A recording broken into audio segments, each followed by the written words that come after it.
Alright, so let's start off. This is 1-inch galvanized. It's a silver color. When you buy it, it may feel a little bit greasy maybe from when they did the threads and they didn't clean it fully. This right here is where I'm going to be using the mounts. I test fitted everything to see about how far it was, so I'm going to take all this paint off. But it's 1-inch galvanized. You don't want to use black iron or black malleable because it's heated when they made it. So galvanized is stronger. And like I said, this is 1-inch galvanized. This is your standard 1-inch 90. And for mine, I used a 1-inch street 90. You can see how one end is threaded male and the other one is female on the inside. So what you want to do, or how I did it, you don't want this end here to be swiveling. So whatever straps you decide to use, you want that sucker to be tight. That's not the spot where it's going to be pivoting. Where it's going to be pivoting is this 90 right here. Okay? So when you're making the top part, right, that comes out over the tank, you want this to be as tight as you can get it. Alright? And then you want this piece to be as tight as you can get it, so that way when you're finishing that last turn, this is facing straight down so it's nice and level. Now this piece right here, this joint right here, this is the coming up from the back of the tank, and this is coming out over the top of the tank. So this part right here, you want to hand thread as far in as you can go, and then once it stops, hand tight only, no wrenches, that's where you want it, let it be. This is going to be your pivoting spot. This is where the fixture is going to actually swivel left to right. This is where you're going to want to put your floor flange on here.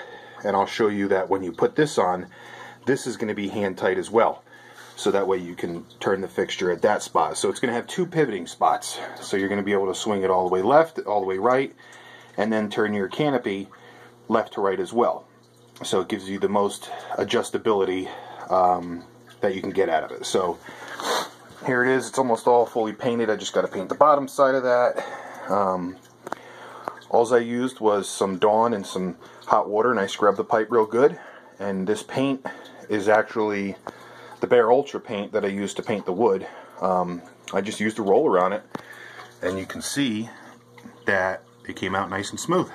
All those bumps in it, that's the actual steel itself. So unless you want it to be perfectly smooth like a car, you're going to have to Bondo the whole thing. So don't think you're going to get it super duper smooth, because the pipe comes with scratches and dings and dents on it already.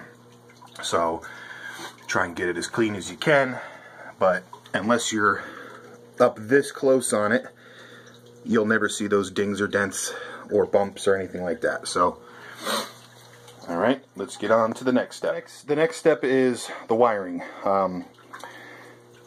What you want to do is, before this is all put together, of course, this one here and this one here are super tight.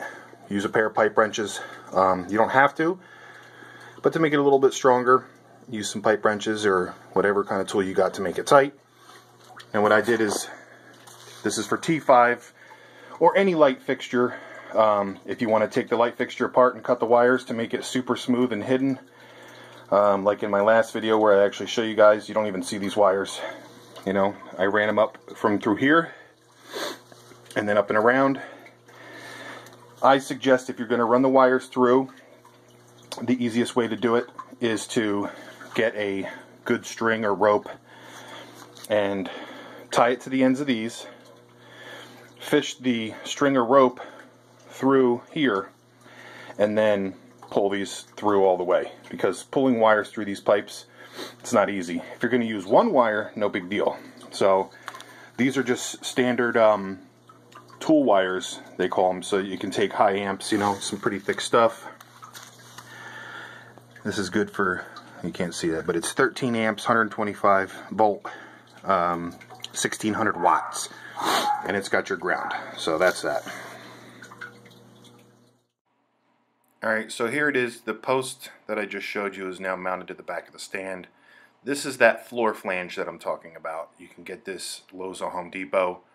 You can see I have the wires fished through already. Now with this here, like I was saying before, you just want to put it on. You can see it's got a good 1/2 inch threads in, so it'll hold plenty of weight.